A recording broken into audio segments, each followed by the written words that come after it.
Hi guys. I'm not going to do my normal TOK content this week because it's a short week and we'll have plenty of time to get into other things once we get back. We're basically done with our content area and our area of knowledge for this 9 weeks. So when we get back, we're going to be talking about the IB assessments and things like that. But I wanted to stop and do a little TOK exploration here. Let's talk about Thanksgiving. Um, and I think that these are always fun things to talk about, right? So I love it whenever we have a conjunction between widely held cultural beliefs and then reality. And it gives us a great chance to kind of stop and explore how we come to these conclusions. My video today is going to be really short. I'm aiming for 10 minutes, so I'm going to try and get there. So when we think about Thanksgiving now, we think of a couple things. One, we think of dinner like this, all right? You got your turkey, you got some cranberries, you got some pie, some salad, blah blah blah blah blah blah blah blah blah. None of this was actually eaten at Thanksgiving during the first Thanksgiving in America. The first Thanksgiving in America would have had some salted cod, some swan, some seal, some lobster. These people were in New England, guys. They weren't on the plains. They weren't, and man, they didn't have farms yet. Most of the pilgrims at the time of the first Thanksgiving were still living on the boat. They didn't even have houses built yet. Um, so our very notion of the Thanksgiving dinner is one of a modern construction. Funny story: a couple years ago, we had a faculty luncheon, and they said they wanted a traditional Thanksgiving meal for the faculty luncheon. So I brought in oiled salted cod. Um, that was my contribution to our traditional Thanksgiving dinner. Some people, the history teachers especially, thought that it was hilarious. Other people didn't. It's also important to note that Thanksgiving is not an American holiday. In fact, if you go over here and you look here, it's a national holiday in the United States, Canada, Brazil, Grenada, St. Lucia, and Liberia, as well as a bunch of other places. All right, and here you can see some more down here. And the reason why is that the the the holiday is tied to harvest holidays, and harvest holidays have been a part of cultures going back to the pagan eras, and then they were tied to religious feast days. So they were part of the 95 church holidays, all right, of the Reformation churches. All right, and so England started celebrating their annual Thanksgiving Day in November after the Gunpowder Plot. Remember the 4th of November, right? So Guy Fawkes Day is what led to the formation of Thanksgiving, at least in like England, which is then conversely what led to it being established in America.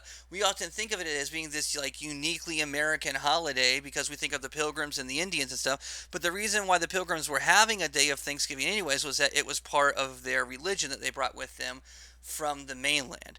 It's also important to note that Thanksgiving was not actually a national holiday. It was not even celebrated annually until the Civil War. It was something that was celebrated sporadically, sometimes a couple times a year, sometimes they would skip a year. It was just kind of wherever, anytime that they thought that we needed to stop and give thanks or whatever, they would have this Thanksgiving Day. And then in the middle of the Civil War, Abraham Lincoln decides that well, first off, I should say that this lady, Sarah Joseph Hale, in 1827, started a petition to make Thanksgiving Day a national holiday. And she tried and she tried and she tried, and 36 years she published numerous editorials to try and get Thanksgiving Day to be a national holiday. And it wasn't until Lincoln that it actually happened, and he announced it as a national holiday at the height of the Civil War. And the reason why was that he thought that maybe it might ease tensions and help us find a way to peace. He thought that maybe if we could take a day to stop, because remember, in the Civil War, which was like unique, sometimes you had different sides of the same family, right, fighting for like different armies. And so the idea was that this would be a day to stop, maybe slow down the like civil strife, think about the ways that we could heal as a people. All right, then um and it was always on the last, I think it was on the last Thursday of the month of November. Then FDR and the Great Depression, all right, moved Thanksgiving up a week and made it the third Thursday of September. And the reason why was that department stores in every place, at the time, it was considered tacky to advertise Christmas goods or Christmas merchandise until after Thanksgiving. We've long since abandoned that, as I'm sure you've realized if you've gone shopping anywhere in the last month or so. Man, I went someplace that had Christmas stuff up and Halloween hadn't even happened yet. Um, but it used to be that stores would not advertise anything for Christmas until after Thanksgiving. So FDR moved Thanksgiving up a week so that retailers would have an extra week to sell things during the height of the Great Depression, thinking that it might spur the economy more.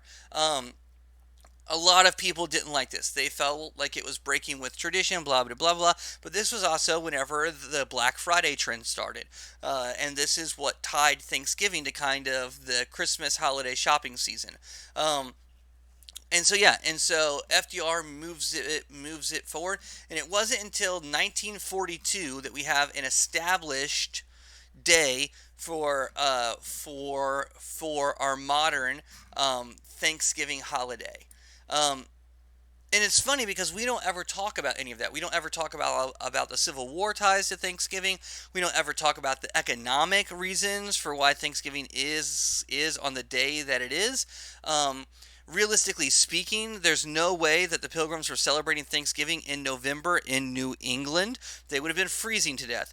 Their Thanksgiving probably happened around Octoberish, probably early October. It was a harvest holiday. We moved it to November again for Civil War reasons, and to kind of start the festiveness of the holiday season and to try and ease tensions, and then for economic reasons to try and get people to go shop. So this is a great example of how cultural norms become knowledge. The way that we take things and we share knowledge around and we generate these narratives about things, and then those narratives, in their own ways, become truth. In their own ways, they become the narratives that we continue to build on because we are so vested in these cultural narratives that we've generated together. And it's a really really interesting dichotomy because of like the personal versus like shared knowledge, right? So like me knowing the truth of things of about Thanksgiving and all the nuances about its date and so on and so forth, and now you knowing them, right, and the history and the fact that it's not really an American holiday, so on, and and then so forth. We have all this individual knowledge. Do you think it's going to change anything about the way that Thanksgiving actually functions? No, of course not. Because the shared knowledge in this particular case is so much more important. The shared idea of the day is so much more important than our individual knowledge of it. So here is my Thanksgiving break gift to you. I'm going to put up a weekly discussion post this week, and then I'm not adding a single extra assignment. This will be your week to do makeup work, catch up on things that you're missing, maybe do work for other classes or finish IB assessments if you're working on those. But I'm not going to burden you with anything extra. I am going to reiterate a message that I tell all my classes, which is whether you celebrate Thanksgiving or not, whether you celebrate Christmas or Hanukkah or don't celebrate any of those, whether you celebrate the winter solstice because you're a pagan, or whether you're a Muslim and so you got nothing around this time of year. Regardless of any of that, you do have a fair amount of time off of school. You've got this Thanksgiving break, which is 5 days, and then you'll have the holiday break for Christmas and New Year's and Hanukkah coming up in, when is that in December? It's December 20 something, I think, this year. It's kind of late this year. Yeah, December 21st this year through the 4th, it looks like. So, what I would encourage you to do is, I know a lot of you have a lot of things going on. I know school's kicking a lot of your butts. I know a lot of you are stressed out and are freaking out and are just trying to keep up with everything. And listen, all that stuff is very important. And I'm not trying, I mean, I'm a teacher, so I'm not trying to diminish the role of any of that stuff. Seniors have got college applications going on and you're probably stressing about ACT scores.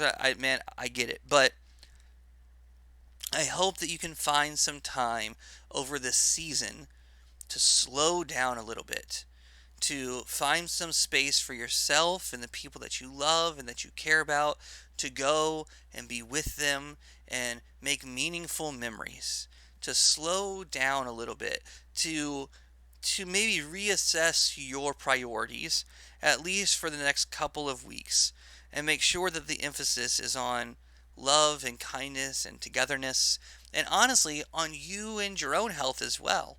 Um, I don't think anybody's having a great year in 2020. So, knowing that that's the case, find some time to make some good things happen. Find some time to create some goodness in this year. It's been a hard year. I'm not. I can make no promises that 2021 is going to be any better, but 2020 has been a hell of a year. Um, find some time in there to kind of let go of the other stuff, and and to find some peace and find some beauty. It's worth it. It's definitely worth it. All right. So as always, if you need me, email me, hit me up on Schoology. I'll do whatever I can to help you. I hope you have a great break. Try not to stress out too much, and I'll see you guys on the other side of it.